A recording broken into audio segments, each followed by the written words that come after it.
سیاہ رنگ کی لگژری مرسڈیز جیسے ہی حویلی کے عالی شان پورچ میں آ کر رکی، وہاں موجود ملازمین فوراً الرٹ ہو گئے۔ گاڑی کا دروازہ کھلا اور وہ باہر نکلا۔ شامیر سکندر، 6 فٹ 2 انچ کا قد، کسرتی جسم، سنگ مرمر کی طرح تراشا ہوا چہرہ اور گہری بھوری آنکھیں جن میں بلا کا سحر بھی تھا اور بے پناہ سردی بھی۔ وہ جتنا خوبصورت تھا، مزاج کا اتنا ہی ظالم، بے رحم تھا۔ اس کے چہرے پر کبھی کوئی مسکراہٹ نہیں دیکھتا تھا، بس ایک مستقل مزاجی، ایک مستقل سنجیدگی اور غرور تھا جو اس کی شخصیت کا حصہ بن چکا تھا۔ اپنی گھڑی کو درست کرتے ہوئے اس نے حویلی کے مرکزی ہال میں قدم رکھا، جہاں ہر طرف اس کی ہیبت کا راج تھا۔ دوسری طرف حویلی کے خوبصورت باغ میں پھولوں کے درمیان ایک کلی چہک رہی تھی۔ حورین، جس حسن ایسا کہ دیکھنے والا پہلا کلمہ پڑھ لے، دودھیا رنگت، ہیروں کی طرح چمکتی بڑی بڑی سیاہ آنکھیں اور کمر تک آتی گھنی زلفیں۔ وہ جتنی پیاری تھی، اس سے کہیں زیادہ نخرے باز اور ضدی تھی۔ وہ اپنی نازک انگلیوں سے گلاب کی پتیوں کو چھو رہی تھی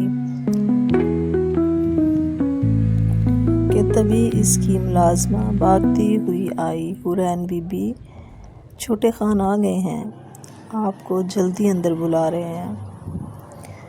حورین نے اپنی خوبصورت ناک چڑھائی اور اپنے گلابی ہونٹ سکیڑ کر بولی، آ گئے ہیں تو میں کیا کروں؟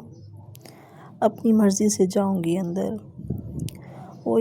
وہ کوئی بادشاہ سلامت ہیں جو ان کے ایک اشارے پر بھاگتی ہوئی جاؤں؟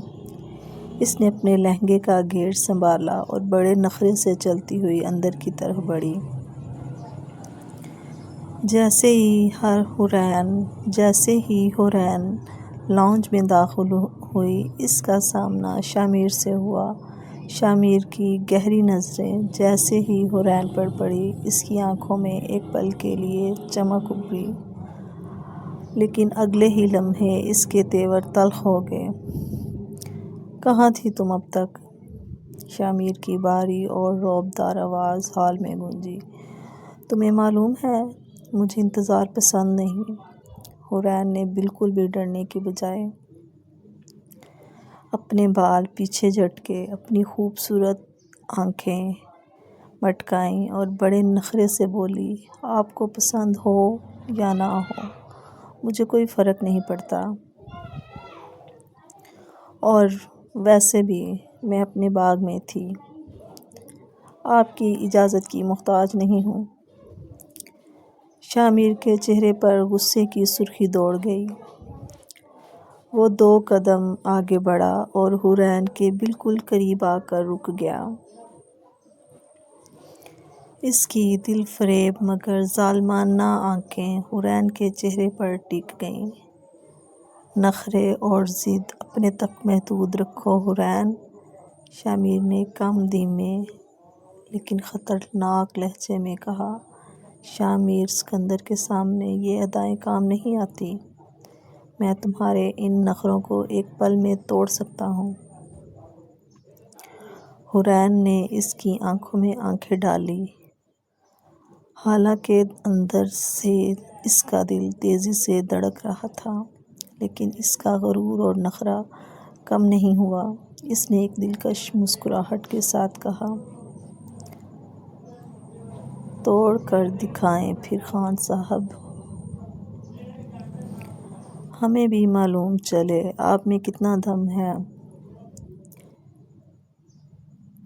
یہ کہہ کر وہ ایک زوردار جھٹکے سے مڑی اور اپنے پازیب کی چھن چھن کے ساتھ سیڑھیاں چڑھ گئی، شامیر کو اپنی سلگتی ہوئی نظروں کے ساتھ وہیں چھوڑ کر۔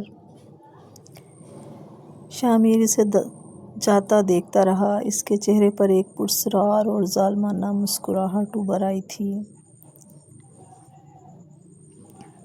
اسے اندازہ ہو گیا تھا کہ یہ نخرے باز لڑکی اتنی آسانی سے اس کے قابو میں آنے والی نہیں تھی۔